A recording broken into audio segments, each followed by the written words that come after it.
Hello everyone, welcome to our next Wellness Break Live.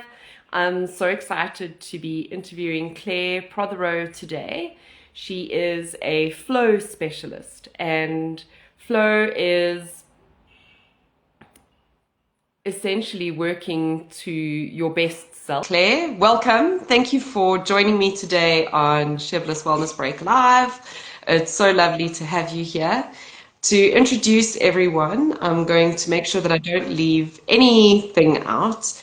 I know Claire very well. I've worked with her over many years with my teams and with myself to really just optimize my own performance and that of my team to make sure that everybody is really working in the right role. So Claire is a flow specialist.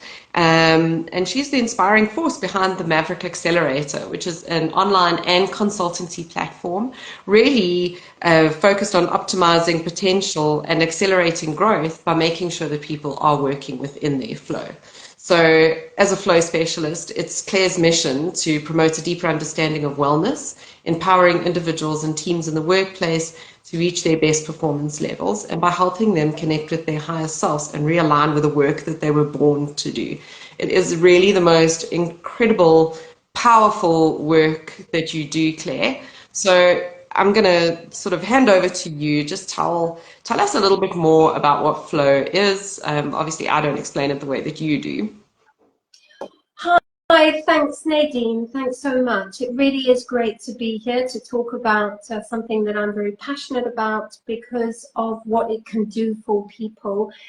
And yeah, I'll just get straight to it. Okay, so first of all, what is flow? What I get asked a lot is what is flow and how do I get more flow into my life? And I think the most important thing is understanding when you are in a state of flow, and probably you're in flow a lot more than you realize. Well, hopefully you are. So really what flow is, if you think of yourself in a particular task, whatever that is you're doing, is it something in the workspace or is it something in the home space? It could be working on a particular project. When you are in a state of flow, it's that time when you are totally immersed and absorbed in what you're doing. You feel quite energized, you feel confident, you feel smart, like you know what you're doing. That's very important, as opposed to when we feel dumb and we're kind of not sure what we're doing. You forget to eat, you lose track of time because you're so immersed in what you're doing. And that is what flow is really, really about in the sort of the nutshell of it. And then in terms of how do we get more into a state of flow, it definitely, you have to have a goal. So you have to be getting intentional with your time. You also want to be eliminating distractions and interruptions. So it can take you up to 20 minutes to get a full stretch, get moving into your flow. So if you're constantly looking at your WhatsApp, if you're getting interrupted, that is going to be what we call the enemy of flow. So yeah, it would be those kind of things, is where you have a clear goal and you are limited in your interruptions. So that's what I would kind of really talk about flow. When we talk about productivity, I think this is such a fascinating topic. Productivity is really linked to your outputs. Yeah. Are your inputs linked to your outputs? And in terms of productivity, we can even talk about being productive in a day in terms of, did I get done what I needed to do while also having the energy at the end of the day and feeling like I utilized my time better? And so productivity, we can do something that is deeply meaningful to us, that we feel, oh, I capitalized on my time and I managed my energy levels, and therefore we are productive. So how do we use flow in order to be more productive, particularly in terms of aligning ourselves to things that are naturally energizing? And I talk in terms of three areas. I talk in terms of optimizing brain flow, optimizing your environmental flow. The environment you're in is so important. And then finally, this notion of deep work, giving ourselves uninterrupted time to work on those projects that are really deeply meaningful to us, giving ourselves the emotional permission. So if I just go back to the optimizing brain flow, what happens is, how the brain is operating is, we really are looking to do, we're looking to use the part of our brain that is called our primary mode, and that's where our thinking is easy, effortless, we think efficiently. And there are 4 primary ways of thinking. And what I'll just give as a high-end overview is when you think of these 4 primary modes, which Nadine was linking to in terms of how she's managing her team, how she's managing herself, is you're really looking for, you know, if your primary mode is, say, let's call it the innovator, there's 4 modes, one being the innovator, where you excel and where you think with ease and efficiency and you save time, you have greater accuracy, that would be in terms of maybe opportunities, new ideas, opportunities. Where you would need support, it would be, okay, how do I not run around opening too many lids, and how do I learn to close those opportunities and follow those to the end? If you were the prioritizer, if that's your primary mode of thinking, is the prioritizer, you would be excellent at really achieving those milestones, setting goals and achieving those milestones. Where you would maybe need support is managing people's emotions around you. That would be very de-energizing. So you'd need to watch in your day how much time you're doing that. If you are the organizer mode, that means you excel at working in a step-by-step way. You're great at implementing. Where you would need support is working in a situation where the goalposts are constantly changing and where you would be interrupted a lot. That's what I see a lot in the workplace. Their superpower becomes depleted. Sorry. Yes. No, I'm just saying, I mean, that this is like the organizer is very detailed, right? So, I mean, I think that I just relate that to our own story where it's like, I know I can't stand spreadsheets and things like that. It's just not who I am. And that's what you're referring to right now. Exactly. So you would need support in that area, and I think, you know, we spoke about this prior when we had this discussion. Support can be, how do I manage that through my flow? How do I manage my energy levels? And that would be having breaks when you have to work in your weakest areas. Or how do I know to lean on people for support? And the trick is, the thing is that we can be good at something, and therefore we think, oh, well, why isn't this energizing me? Why don't I love it if I'm good at it? But this is where we start to understand that we can adapt and move away and spend a lot of time outside of our primary mode. And that's when we are not being productive, we are not saving time, we are not saving energy. So it's really important to understand the science of your mind. It's very in vogue now at the moment. I've been doing this for 25 years, but it's really understanding that and how to manage it when we have to move out of these other areas. So that would be your first thing in terms of understanding what tasks naturally energize you and what depletes you. And that's what Nadine was mentioning in the beginning, is how to build a team around leveraging off her strengths and delegating her weaknesses out. And then the second area is your environmental flow. And never underestimate this. This is such a big thing when I speak to people and they kind of come to me, oh, you know, why am I feeling, I don't know what's wrong. I don't know if it's the people, but I enjoy working in the environment, but I feel a little bit overwhelmed.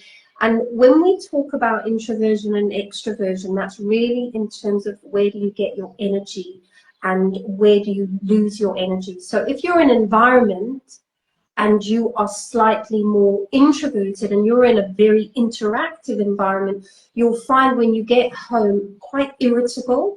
And that feeling of everyone just wants a piece of you. And you could, I was chatting to someone, she said she goes and locks herself in the toilet at night. I suppose. And so we find that we're naturally trying to find ways to boost our introversion or our extroversion, but we're not giving ourselves permission. And when we have a framework and we go, oh, I'm on a spectrum. I'm 60% introverted, 40% extroverted. That means 60% of my day, I want to be getting my my energy from within, more silent, not a lot of noise going around. If you're more extroverted, you're going to be getting a lot of your energy from outside. And Nadine's got such a great example.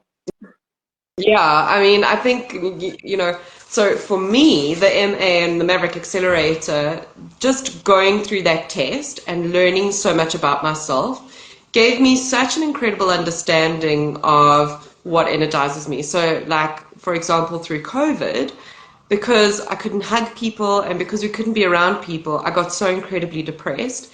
Even a couple of weeks ago, I wasn't well. I had 5 days where I was just by myself, and I had to come out of that and schedule visits with friends so that I could just get my energy levels back up again. But I mean, it's the same thing. Like, I start my day with exercise at 5 in the morning, and it's school holidays now. I can go a little bit later, but there are only 2 people in the class if I go to the later class. So I'd rather wake up the hour earlier and go to the full class so that I can be around a whole lot of people and start my day like that, because everyone else in my house is introverted. They don't want to talk to me in the morning. And you see how powerful that is in terms of knowing that about yourself. And so you don't need to sit in the quandary of why am I not feeling as energized after the 2 people in the class, because you become aware, oh, I get my energy from outside. So having a lot of people around would be energizing. If someone was more introverted, though, that would be de-energizing. They would be looking at the morning class. And I really admire that insight that you had into yourself, where you could say, you know what, I'm going to actually get up a little bit earlier, and because I really want to boost my energies. I've got a big day ahead, so I want to start off on a good note. Whereas if someone was more 60% introverted, you would want to start off going inward first, like 15 minutes on your own, meditation, whatever it is you utilize that. And then during the day, finding space. That is a little nugget. If you want to boost your introversion levels and you're just around people all the time, going silent, going off on your own for 15 minutes, just not on the phone, no music, no nothing, just really supercharges that. So that's a little nugget for you, a little hack. That's what I do. When I run 3 days of training, I go very, very silent. I then walk along the beachfront, get my flow going. So my turnaround time is a lot better, and that sparkly personality can come up. Otherwise, because I'm more introverted, I find I get very irritated and irritable. And for instance, I was going to say I ran a whole workshop yesterday, not yesterday, the day before, and then I went on to a networking event, and it was not good. It was not good for me. I felt irritated. I felt depleted. I didn't put my best foot forward. So going forward now, I know that I won't be doing those kind of back-to-back intense extroverted things. So that's the optimize your brain flow, then optimize your environmental flow. Watch that you're not getting overstimulated or understimulated, and balance that out. And then thirdly is this notion, this wonderful notion of deep work, is giving ourselves the emotional permission to really think about, what do we want? For instance, what do we want to achieve in our 20s? What do we want to achieve in our 30s? What's that big goal that we're after? Is it creating a successful business that you can be really proud of, that's going global? Is it having a family? Once we understand that, we then start to set our goals for how are we going to achieve that. And in order to achieve those goals, we need to be working in 90-minute uninterrupted stretches, at least 90 minutes. So giving yourself that permission, even if it's twice a week, 90 minutes, no phone, no interruptions, block out your calendar. Think about that one goal that you're working towards. It could be your health. It could be creating a health plan or researching health. It could be building your business, like I say, and then maybe you're working on that particular element. But that is very important, because when we start jumping between tasks and activities, between different WhatsApp, Facebook, all of that, it actually reduces our cognitive ability, our cognitive thinking, because it is an energy drain. So you're not being productive. You think you're attending to a lot of stuff, but you're actually draining your battery. And remember, productivity is about energy and time utilization. So you start to drain your battery. Once you've gone down, it takes a lot for you to pull yourself out, and then you feel that you haven't really kind of got through everything. So even if you want to be working on WhatsApps, you want to batch those rather than in between your work, you're kind of on the fly doing that. It really does. You need a different lexicon, you need a different way of thinking every time you go onto the different mediums, which draws a huge amount of energy, which goes against our natural wanting to conserve energy in the brain. That's really what the brain is hardwired for. And that really is what the Maverick Accelerator is helping people do, that profiling. How do you use your brain optimally to conserve energy, if not learn to generate energy, as well as your introversion and extroversion and your lifestyle. And those are kind of the main things that I think I get asked about and people find the most value from. What's amazing though with the Maverick Accelerator is also just knowing what my team's strength is. So knowing how I function is fantastic, but also knowing how my team functions. So if I know that someone else has a strength in the organizer mode, I can give them a task to do that would be exhausting for me, but energizing for them. They'll be better at it. They'll get it done faster. They'll enjoy it more. I'll be happier. So there's so much power. And I mean, what we've done together as well is even change people's roles. So someone's working in a sales role and then they do the MA and then we realize like this person shouldn't be doing sales, they should be doing operations. And then you move them around and they just flourish. And it's incredible to see that happen, that as soon as somebody really knows their own potential, you just watch that magic happen, and it's fabulous. I'm such a people person, and I get so much joy from seeing people reach their own potential and tap into that just with the knowledge of how their own brain really works.